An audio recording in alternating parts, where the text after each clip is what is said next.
بتقعد تفكر كتير في الموضوع أكتر من مرة، بتقعد تفكر كتير جدًا قبل ما تقول الكلام اللي عايز تقوله، بتتخيل كل السيناريوهات الصعبة في الموقف اللي أنت فيه أو اللي أنت بتفكر فيه قبل ما أي حاجة تحصل. أنت دلوقتي في دايرة التفكير الذاتي. التفكير الذاتي ببساطة جدًا هو عبارة عن إن دماغك بتفضل شغالة طول الوقت في موضوع معين، بتقعد تتخيل كل الأفكار وكل حاجة متعلقة بيه، بتقعد تجيب السيناريوهات القديمة والجديدة والمواقف والأحداث والكلام اللي حصل في النُص، بس ده بيكون بدون حل، مجرد إن أنت بس بتقعد تفتكر في كل حاجة مش أكتر. ده طبعًا غير الآثار السلبية والآثار اللي جواك بتكون تجاه الموضوع ده. كل ده من غير ما توصل لحل واحد، من غير ما تتحرك خطوة واحدة لقدام. طب تعالَ بقى أقول لك السؤال اللي جاي في دماغك دلوقتي، ليه أصلًا إحنا عندنا التفكير الزايد؟ إحنا عندنا مجموعة أسباب ممكن تدخّلنا في دايرة التفكير الزايد. أول حاجة الخوف، الخوف إن أنت تغلط. كتير مننا بيقعد يفكر طول الوقت مش عشان يلاقي حل للموضوع، علشان يشوف هو غلط في إيه ويعاقب نفسه. مش بس كده، عايز يوصل لدايرة إن هو يكون مثالي ما يغلطش. تاني حاجة، في ناس كتير مننا بتكون عايزة القرار بتاعها صح 100%، ما فيهوش غلطة. طبعا ما فيش حد مننا كده لأن إحنا بشر بنغلط، وقرارنا ممكن يكون فيه أخطاء، ممكن يكون فيه حاجات كتير صح. لكن في بعض الناس تقعد تفكر كتير عشان ما تغلطش بس، أو عشان تجيب أكتر قرار ما يكونش غلط خالص ويبقى صح دايما. تالت سبب، وده من الأسباب اللي الناس كتير جدًا بتُقع فيها، وإن الواحد يكون عنده تجارب قديمة إنه بيفكّر ويجيب قرار ويطلع غلط، فبيفضل يفكّر كتير جدًا ويجاهد نَفْسه بشكل فظيع عشان يقدر يطلّع قرار يكون صح وما يغلطش زي المرّات اللي فاتت. بس أحب أقول لك إنّك أنت كده بتتعب نَفْسك زيادة ومش هتقدر توصل لأي قرار صح، لإنّك بتفكّر تحت ضغط وتحت أفكار سلبية كتير، مش هتطلّع النتيجة اللي أنت نِفْسك توصل لها. المشكلة هنا أقدر أقول لك مش في تفكيرك الزايد، المشكلة إن أنت هنا حوّلت التفكير من أداة ممكن إن أنت تستفيد منها بأفكار وآراء وقرارات مهمة وجميلة ممكن تفرق في حياتك، تبقى الأداة عقاب بتعاقب بيها نفسك طول الوقت، وبتعاقب بيها أعصابك وتركيزك. ممكن توصّلك من كتر الضغط ده إنك تاخد قرارات غلط، لإنك مش قادر تفكّر بأي شكل تاني غير الضغوط والأفكار السلبية اللي محاوطاك. طب تعالَ بقى أقول لك على تركاية صغيرة تقدر تفرّق بيها إذا كان اللي عندك ده تفكير زايد والّا أنت فعلًا بتدرس الموضوع بحكمة وبهدوء. أول حاجة تاخد بالك منها لو أنت في موقف وبدأت إن أنت تفكّر فيه، التفكير بيكون محدود، ده الطبيعي، لكن في التفكير الزايد بتفضل تفكّر مرّة و2 و3، بتقعد تفكّر كتير جدًا وتأنِّب نَفْسك وتقول هل أنا غلطان؟ طب هو كان يقصد إيه؟ طب أصل أنا كان المفروض في الموقف ده أعمل كذا، أصل أنا كان المفروض أرُد عليه بكذا. كل ده اسمه تفكير زايد. تاني حاجة إن أنت مش بتقدر تاخد قرار في وقتها، أو مش بتقدر تاخد قرار عمومًا، حتى في أبسط الخطوات أو في أبسط المواقف بتحس إن أنت مش قادر تاخد قرار، دايمًا حاسس إن أنت غلط وفي قرار أفضل، في قرار أحسن. بيفضل الموضوع في دماغك طول الوقت، ما بيتحركش بكل السيناريوهات زي ما اتفقنا وبكل الأفكار اللي تبعه.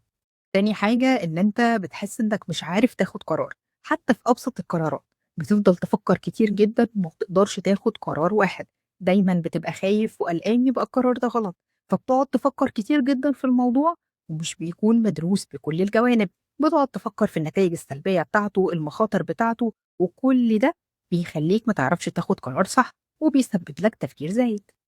تالت نقطة، وهي إن أنت بتتخيل أسوأ وأصعب السيناريوهات لأي موضوع، بمعنى إن أنت دايمًا بتقعد تفكر في كل السلبيات، كل السيناريوهات الغير محتملة، وبالتالي أنت بتوقّف دماغك عن التفكير عمومًا، وبتخلّيها تتجه اتجاه معين، وبناءً عليه أنت ما بتقدرش تاخد قرار صح، بيفضل التفكير الزايد ملازمك بس بأسلوب سلبي جدًا، ما تقدرش إن أنت تخرج منه بنتيجة صحيحة. رابع نقطة، وهي إن دماغك مش بتسكت، بتفضل تجيب الموضوع من جميع الجوانب، تحلل وتربط وتقول الأفكار وتقول الجوانب السلبية وتقول الجوانب الإيجابية، ويفضل الموضوع شغال معاك ليل نهار، لدرجة إن أنت ممكن أصلًا تحلم بيه، تفضل شغال معاك الصبح وبالليل، في شغلك، في بيتك، في أي وقت. وهنا أنت دخلت في نفس الدايرة لدرجة إن أنت بتتعب وبترهق دماغك وتفكيرك وتركيزك في الموضوع ده بس، وبالتالي ما بتقدرش تاخد قرار صح ولا تخرج من التفكير الزايد ده خالص، بيفضل ملازمك.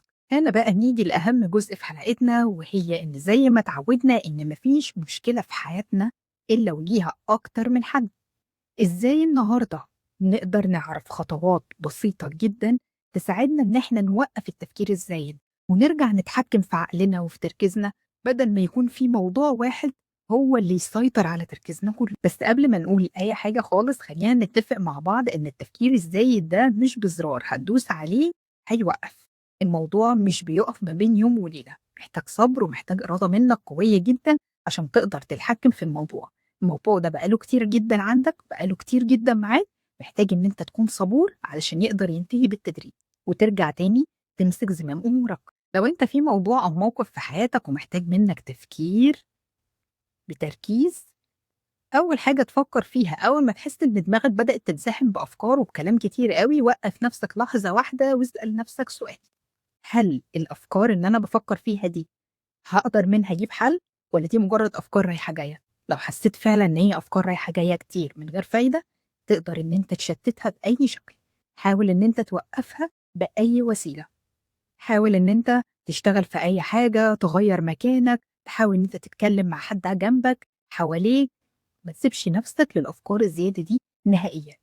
تاني خطوه، وبصراحه الخطوه دي فعاله جدا جدا وبسيطه، انك انت تكتب.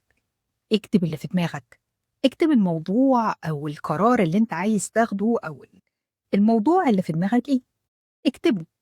اكتب كل حاجة جواك، اكتب الأفكار السلبية اللي جواك والأفكار الإيجابية. اكتب لو أنا عملت الموضوع ده وخدت القرار ده هيبقى كذا، ولو أنا خدت القرار ده هيبقى كذا. ايه الإيجابيات في القرار ده وايه السلبيات في القرار ده؟ صدقني وقتها هتشوف حاجة تانية خالص على الورق. احنا طبيعتنا لما بنيجي نقرا الحاجة على الورق غير لما تدور في دماغنا، الموضوع بيبقى أوضح بكتير لما يكون قدامنا. رابع نقطة، سيب مساحة لعقلك، سيب مساحة لنفسك. حاول إن أنت ترتاح، تهدى. مفيش موضوع أو مشكلة بتتحل وبتقدر تاخد قرار فيها في نفس الوقت. حاول تهدى وتغير مكان، غير جو. حاول تتكلم مع ناس حواليك أكتر. الموضوع هيختلف جدا لما يكون تفكيرك هادي وأعصابك هادية. هيخرج قرار منك هيكون مختلف. أحيانا الحل بيجي لما بنهدى، لما بنسكت، لما بنحاول إن إحنا نتحكم في أعصابنا شوية. مش كل فكرة بتيجي في دماغك بتكون هي الفكرة الصح. أحيانا كتير دماغنا وعقلنا بيصور لنا أفكار كتير ممكن تكون مش صحيحة، ممكن تكون سلبية بتأثر على حياتك. فمش كل فكرة تيجي في دماغك لازم تصدقها ولازم تنفذها. لازم الأول تهدى وتحاول إن أنت تفهم جوانب الفكرة دي، سلبياتها وإيجابياتها، عشان تقدر إن أنت تتعامل فيها، عشان تقدر إن أنت تاخد قرار فيها. الموضوع مش صعب، الموضوع مش محتاج منك غير إنك أنت تكون هادي وإنك تفكر بهدوء، وفي الوقت ده ما تحاربش نفسك ولا تجاهدها. الموضوع محتاج بس إن أنت تفكر بالراحة وناخد الموضوع خطوة خطوة. صدقني هتقدر توصل. خليني أقول لك في نهاية حلقتنا إن التفكير الزايد مش معناه إنك أنت إنسان مش عارف تعيش، مش عارف إن أنت تفكر. التفكير الزايد عبارة عن إن دماغك متعودة إنها تشتغل كتير، متعودة إنها تبقى عملية زيادة، فبالتالي بيكون في أفكار كتير جدا بتظهر من أقل وأبسط موضوع. وبجد لو خدت الموضوع خطوة بخطوة، صدقني هتقدر إن أنت توصل للقرار وتوصل للحاجة اللي نفسك إن أنت تحققها. هتقدر إن أنت تتعامل معاه بشكل أفضل.